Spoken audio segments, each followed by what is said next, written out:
तर मित्रांनो, चिटणीसाची कार्यपद्धती हा जो आपला विषय आहे, प्रामुख्याने भाग, कर्ज रोखे, ठेवी याच्या अवतीभोवती त्याचा सिलेबस आपणाला दिसून येईल. विशेषतः भागावर आधारित बरीच प्रकरणं आपणाला दिसून येतील.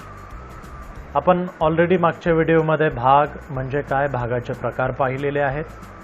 या व्हिडिओमध्ये आपण कर्ज रोखे आणि कर्ज रोख्याची वैशिष्ट्ये पाहणार आहोत. डिबेंचर्स, कर्ज रोखे, आजचा जो कन्सेप्ट आहे तो आपण कर्ज रोख्यावर आधारित पाहणार आहोत. कर्जाऊ भांडवलाच्या उभारणीतील एक मुख्य स्रोत म्हणजेच कर्ज रोखे होय. कर्जाऊ भांडवल साधारणतः दोन प्रकारचे: मालकीचे भांडवल, कर्जाऊ भांडवल. मालकीच्या भांडवलातील प्रमुख स्रोत आपण पाहिला होता भाग, समहक्क भाग. ज्यावेळेस कंपनीची स्थापना होत असते त्यावेळेस कंपनीकडे जो पर्याय उपलब्ध असतो तो समहक्क भागाचा असतो.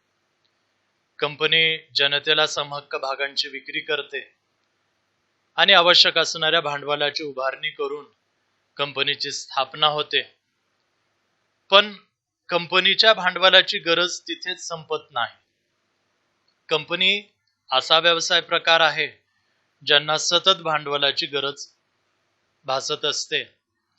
स्थापनेसाठी भांडवल लागतं, दैनंदिन खर्च भागवण्यासाठी भांडवल लागतं, कंपनीचा विकास करायचा आहे, कंपनीला नवीन शाखा कुठे स्थापन करायची आहे. मग अशा प्रसंगी सतत कंपनीला भांडवलाची गरज भासत असते. पण समहक्क भाग विकण्याचा जो पर्याय आहे तो मर्यादित असतो. आपण 11वीला एक प्रकरण पाहिलं होतं. त्या प्रकरणामध्ये घटनापत्रक हा कन्सेप्ट पाहिला होता आपण. घटनापत्रकामध्ये एक कलम आहे, भांडवल कलम. त्यामध्ये आपण पाहिलं होतं की कंपनीला त्या भांडवल कलमामध्ये ऑथोराइज्ड कॅपिटल, अधिकृत भांडवलाचा आकडा लिहावा लागतो. काय असतं अधिकृत भांडवल? एखाद्या कंपनीला जास्तीत जास्त किती समहक्क भाग विकता येतात तर तो जो आकडा आहे तो अधिकृत भांडवलामध्ये लिहिलेला असतो. आणि बहुतांश कंपन्या त्यांना जेवढं अधिकृत भांडवल मान्य करण्यात आलेलं आहे त्याच्या 90% पेक्षा जास्त भाग स्थापनेच्या प्रसंगी विकतात. याचा अर्थ असा झाला की नंतर समहक्क भाग विकण्यासाठी जास्त आता त्यांच्याकडे संख्या नसते. मग अशा प्रसंगी कंपनीला नाईलाजाने कर्जाऊ भांडवल उभारणीकडे वळावं लागतं.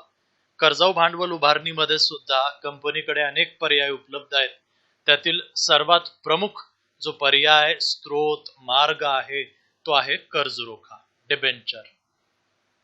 ज्यावेळेस कंपनीला दीर्घ व मध्यम मुदतीच्या कर्जाची गरज असते त्यावेळेस कंपनी कर्ज रोख्याची विक्री करून आपल्या कर्जाची गरज भागवते. कर्ज रोखा, ज्याला इंग्रजीमध्ये डिबेंचर असं म्हटलं जातं, तर तो डिबेंचर शब्द नेमका कुठून आला तर मूळ लॅटिन शब्द होता डिबेर. डिबेर या शब्दापासून डिबेंचर शब्द आला.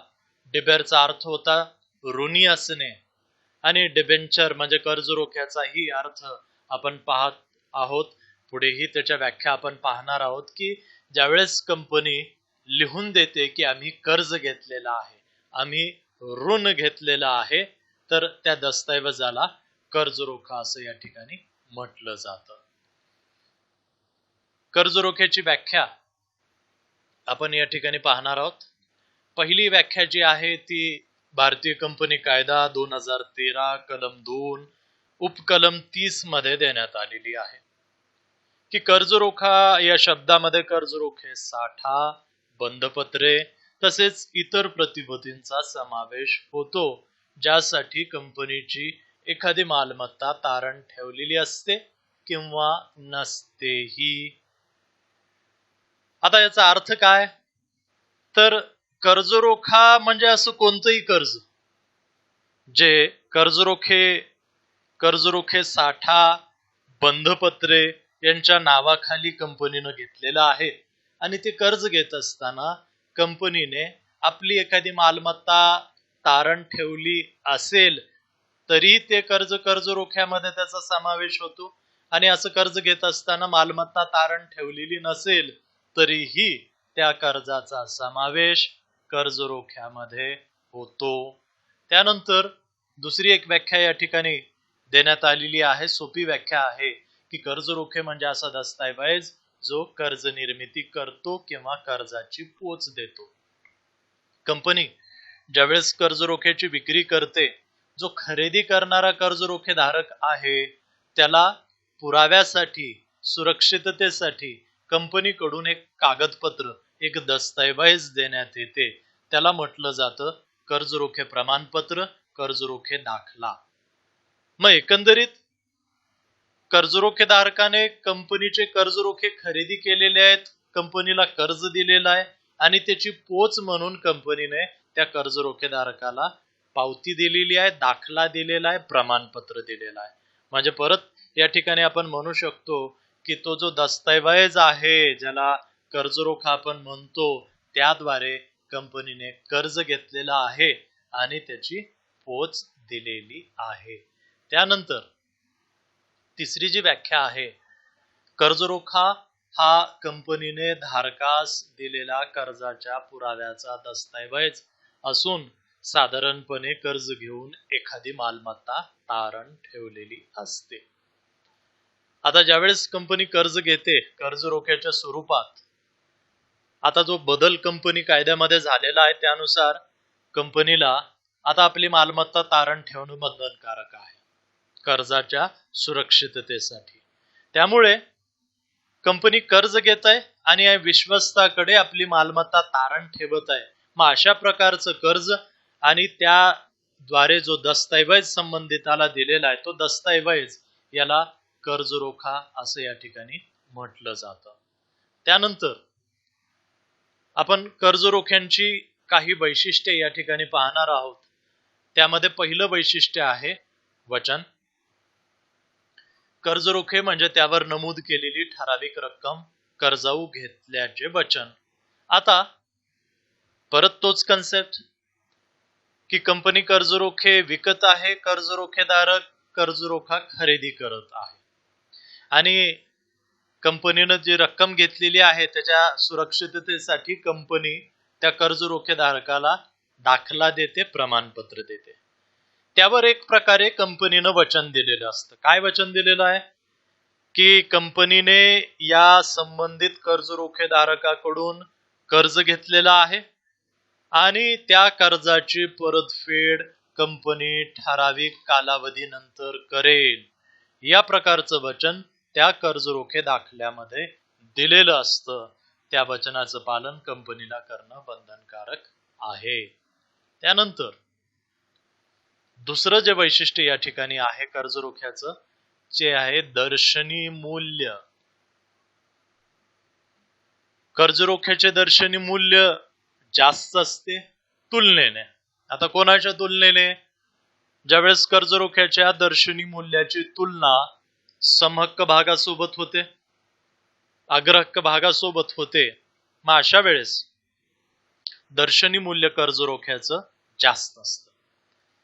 साधारणतः कर्जरोख्याचे जे दर्शनी मूल्य आहे ते 100 किंवा 100च्या पटीत, म्हणजे 100 रुपयाचा कर्जरोखा असू शकतो, 200 रुपये, 500 रुपये, 1000 रुपये, 5000 रुपये या पद्धतीनं कर्जरोख्याची दर्शनी किंमत असते. या उलट समहक्क भागाची जी दर्शनी किंमत असते ती 1 रुपया, 10 रुपया किंवा 100 रुपये याप्रमाणे असते. ही जी वैशिष्ट्ये आहेत, वैशिष्ट्याच्या दृष्टिकोनातूनही आणि भाग व कर्जरोखे यातील फरक स्पष्ट करा या अँगलनंही आपणाला बघता येईल, कारण बरीचशी कर्जरोख्याची वैशिष्ट्ये ही भागाच्या उलट आहेत. यानंतर कर्जरोख्याचं जे तिसरं वैशिष्ट्य आहे ते आहे रक्कम परतफेडीची वेळ. कर्जरोख्याच्या मुद्दलाची रक्कम ठराविक मुदतीनंतर परत केली जाते. जेवढे कर्जरोखे कंपनी विकते ते सर्व परतफेडीचे असतात. म्हणजे ज्यावेळेस कंपनी कर्जरोख्यांची विक्री करणार असते, कंपनीला जनतेसाठी एक जाहिरात प्रसिद्ध करावी लागते आणि त्या जाहिरातीमध्ये कंपनीला त्या कर्जरोख्याच्या मुदतीचा उल्लेख करावा लागतो. बऱ्याचशा बाबींचा उल्लेख करावा लागतो. त्यामध्ये प्रामुख्याने मुदतीचा उल्लेख कंपनीनं करणं बंधनकारक आहे, की हे जे कंपनी कर्जरोखे विकत आहे ते किती वर्ष मुदतीचे आहेत. 2 वर्ष, 3 वर्ष, 5 वर्ष, 8 वर्ष, 10 वर्ष, म्हणजे नेमकं किती मुदत आहे त्याचा स्पष्टपणे उल्लेख त्या जाहिरातीमध्ये केलेला असतो.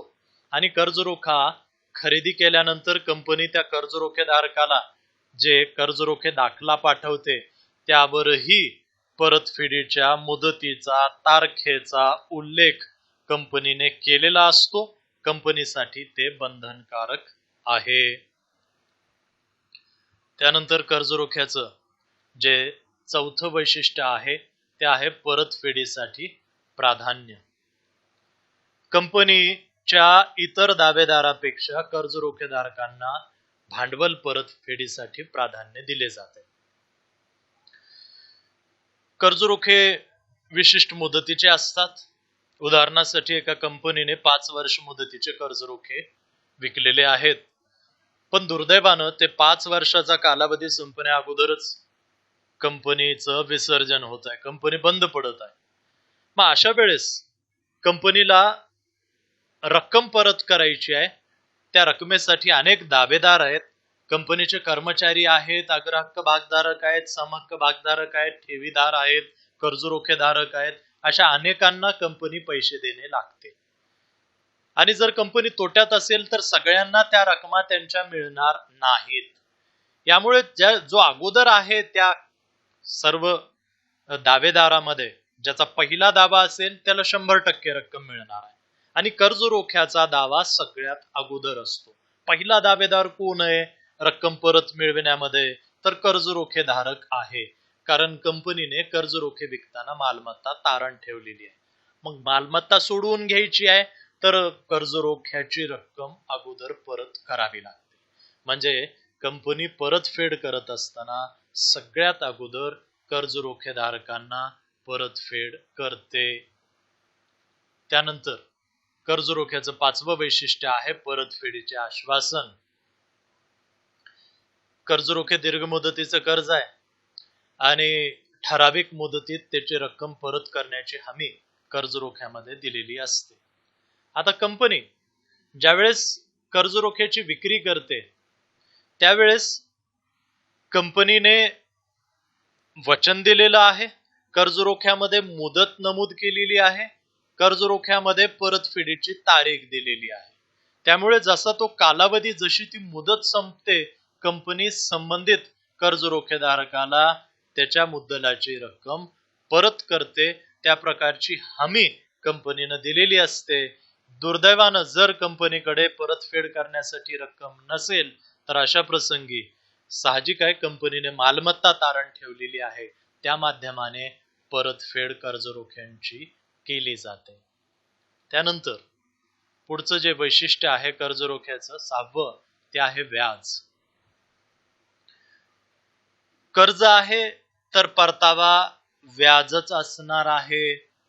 मित्रांनो लक्षात ठेवा, कर्ज मग ते कर्जरोख्याच्या स्वरूपात असेल, ठेवीच्या स्वरूपात असेल, बंधपत्राच्या स्वरूपात असेल, बँकेचं कर्ज असेल, वित्तीय संस्थेचं कर्ज असेल, कोणतंही कर्ज असू द्या, त्या कर्जावर जो परतावा दिला जातो त्याला व्याज असं या ठिकाणी म्हटलं जातं. आणि भागावरील परतावा त्याला लाभांश असे म्हणतात. भाग मग ते समहक्क असो की अग्रहक्क असो, दोन्हीवर जो परतावा दिला जातो तो लाभांश, आणि कर्ज मग ते कोणतंही असो त्यावर जो परतावा दिला जातो तो असतो व्याज. मग कर्ज रोख्यावर सुद्धा परतावा म्हणून व्याज दिले जाते आणि त्याचा दर अगोदर पासून निश्चित असतो. ज्यावेळेस कंपनी कर्जरोखे विकणार असते त्यावेळेस कर्जरोख्याचा व्याज दर ठरविण्यात येतो. दर साल, दर शेकडा त्या कर्जरोख्यावर किती व्याज दिलं जाणार आहे हे अगोदरपासून निश्चित असतं आणि तेवढं व्याज देणं ही कंपनीची जबाबदारी आहे. कंपनीनं ते देणं बंधनकारक आहे. हे मग व्याज देत असताना कंपनीकडे पुरेशी रक्कम नसेल तरीही कंपनीला ती रक्कम मॅनेज करावी लागेल. वेळ प्रसंगी कंपनीला आपली मालमत्ता विकावी लागेल आणि व्याज द्यावं लागेल. व्याजाचा आणि कंपनीला होणाऱ्या नफ्या तोट्याचा काहीही संबंध नसतो. म्हणजे नफा झाला तरी व्याज द्यावं लागेल, तोटा झाला तरी व्याज द्यावं लागेल. त्यानंतर 7वं जे वैशिष्ट्य या ठिकाणी आपण पाहणार आहोत ते आहे कर्जरोख्या संबंधित घटक. ते थोडेसे सविस्तर या ठिकाणी दिलेले आहेत. एक एक करून आपण ते पाहणार आहोत. फार झालं तर 1 मार्काचा ऑब्जेक्टिव्ह यावर आधारित विचारला जाईल. यामध्ये नंबर 1 आहे कर्ज घेणारी संस्था. साहजिक आहे, कंपनी कर्जरोखे विकत आहे आणि कर्ज घेत आहे. कर्जरोखेधारक कर्जरोखे खरेदी करत आहे आणि कंपनीला कर्ज देत आहे. म्हणजे या एकंदरीत प्रक्रियेमध्ये कर्ज घेणारी संस्था कंपनी आहे. ब आहे विश्वस्त. कंपनी जर 500 पेक्षा जास्त लोकांना जर कर्जरोखे विकत असेल तर विश्वस्ताची नेमणूक करणे आणि त्यांच्या मार्फत व्यवहार करणे बंधनकारक आहे. साहजिक आहे, कंपनी 500 पेक्षा जास्त कर्जरोखे विकतच असते. नॉर्मली कंपनी कर्जरोखे जे विकते ते 500, 1000, 5000, 10,000, 50,000, लाख, 2 लाख या पद्धतीने मोठ्या संख्येमध्ये कर्जरोखे विकत असते. याचा अर्थ असा झाला की ऑलमोस्ट प्रत्येक कंपनीला विश्वस्त नेमणं बंधनकारक आहे. आता हे विश्वस्त कोण असतात? आपण जसं या अगोदर पाहिलं की कंपनीला कर्जरोखे विकत असताना आपली मालमत्ता तारण ठेवावी लागते. पण तारण कोणाकडे ठेवायची? सहसा कर्ज जो घेणारा व्यक्ती आहे कर्ज देणाऱ्या व्यक्तीकडे मालमत्ता तारण ठेवतो. एखादा व्यापारी सावकाराकडून कर्ज घेत असेल तर त्याला सावकाराकडे मालमत्ता तारण ठेवावी लागते. एखादा व्यापारी बँकेकडे कर्ज घेत असेल बँकेकडे त्याला मालमत्ता तारण ठेवावी लागते.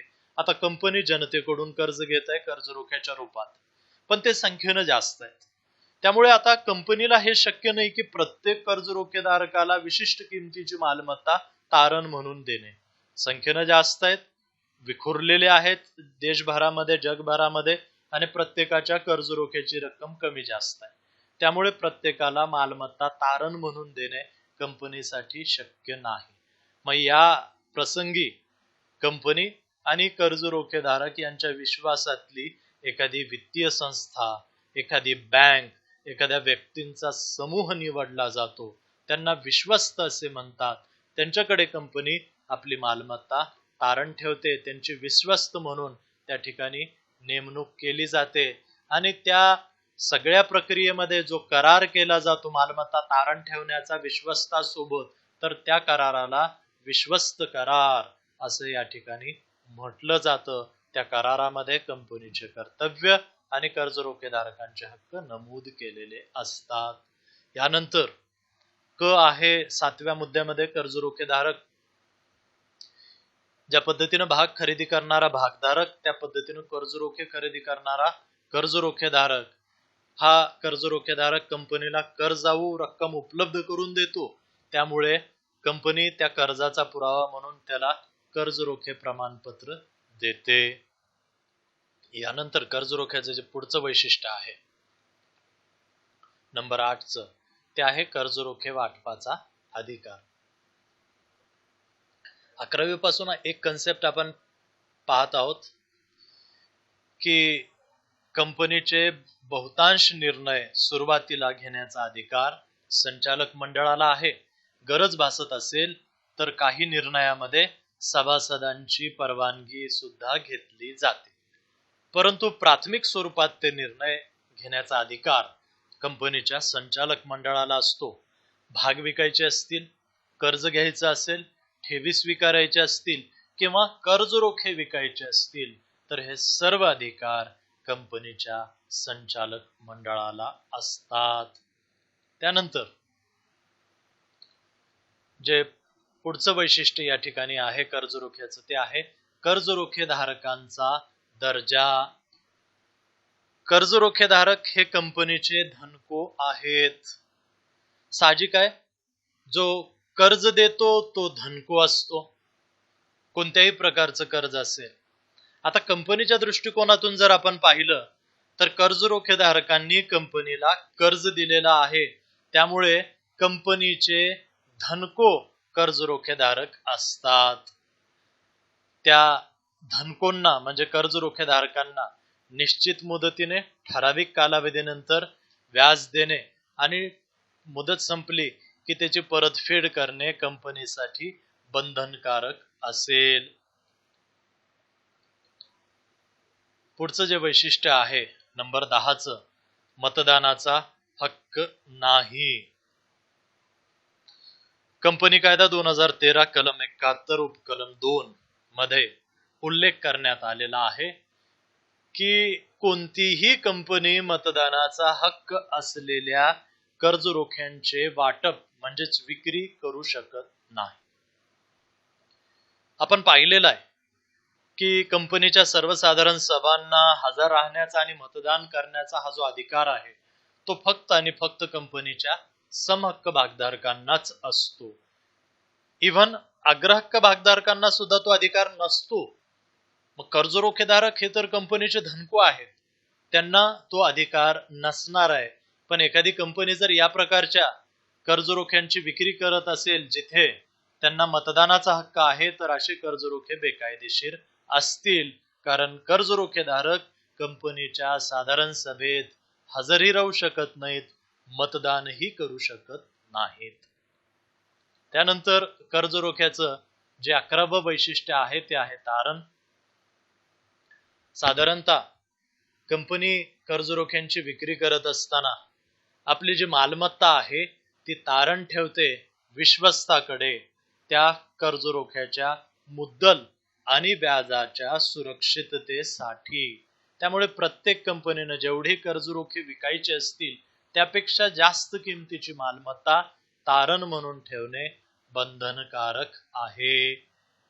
कंपनी जर त्या कर्जरोख्यावरील व्याजाच्या बाबतीत किंवा मुद्दलाच्या बाबतीत जर कंपनीकडून हलगर्जीपणा होत असेल, म्हणजे कंपनी व्याज वेळेवर देत नसेल किंवा मुदत संपलेली आणि भांडवल परत करत नसेल कर्जरोख्याचं, तर अशा प्रसंगी कर्जरोखेधारक विश्वस्ताकडे जाऊन कंपनीची जी तारण ठेवलेली मालमत्ता आहे ती विकून आपल्या रकमेची वसुली करू शकतात.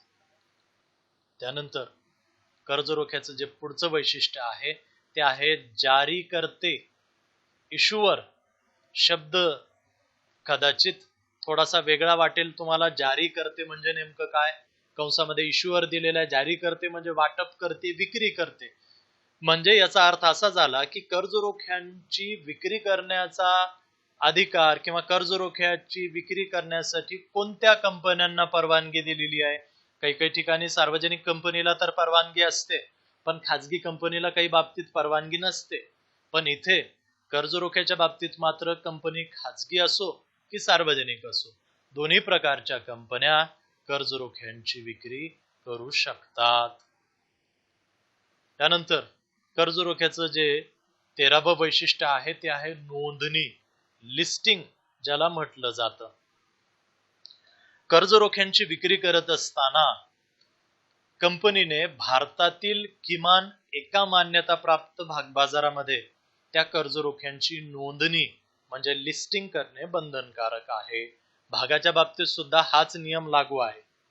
याच्या मागचं साधं सोपं तर्क असा आहे की जो कर्जरोखेधारक आहे, उदाहरणासाठी त्याने 5 वर्ष मुदतीचे कर्जरोखे खरेदी केलेले आहे, पण 2 वर्ष 3 वर्ष संपले असताना त्याला त्याच्या कर्जरोख्याच्या रकमेची गरज आहे, त्याला ती रक्कम परत पाहिजे.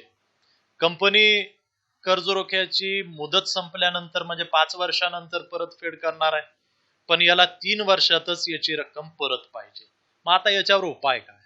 साहजिक आहे, कंपनीने जर भागबाजारामध्ये कर्जरोख्याची नोंदणी म्हणजे लिस्टिंग केली असेल तर त्या भागबाजारामध्ये हा कर्जरोखेधारक जाऊन संबंधित जे कोणी गुंतवणूकदार खरेदी करण्यासाठी तयार आहेत त्यांना आपल्या कर्जरोख्याची विक्री करून आपली रक्कम मिळवू शकतो. म्हणजे याचा अर्थ असा झाला की कर्जरोखेधारकांना मार्केट उपलब्ध करून देण्यासाठी, बाजारपेठ उपलब्ध करून देण्यासाठी कंपनीने कर्ज रोख्याची नोंदणी भागबाजारामध्ये करणं गरजेचं आहे. कारण कोणताही भागबाजार फक्त त्याच कंपन्यांच्या भाग व कर्ज रोख्यांचे खरेदी विक्रीची परवानगी देतो ज्या कंपन्यांनी तिथे नोंदणी म्हणजे लिस्टिंग केलेली आहे. यानंतर कर्ज रोख्याचं जे शेवटचं वैशिष्ट्य आहे ते आहे हस्तांतरण. कर्ज रोख्याचे हस्तांतरण दस्तऐवजाद्वारे सहजपणे करता येते. आपण आत्ताच पाहिलं की भागबाजार तिथे नोंदणी कंपल्सरी करण्यात आलेली आहे. किमान एका भागबाजारात नोंदणी केलीच पाहिजे कंपनीने.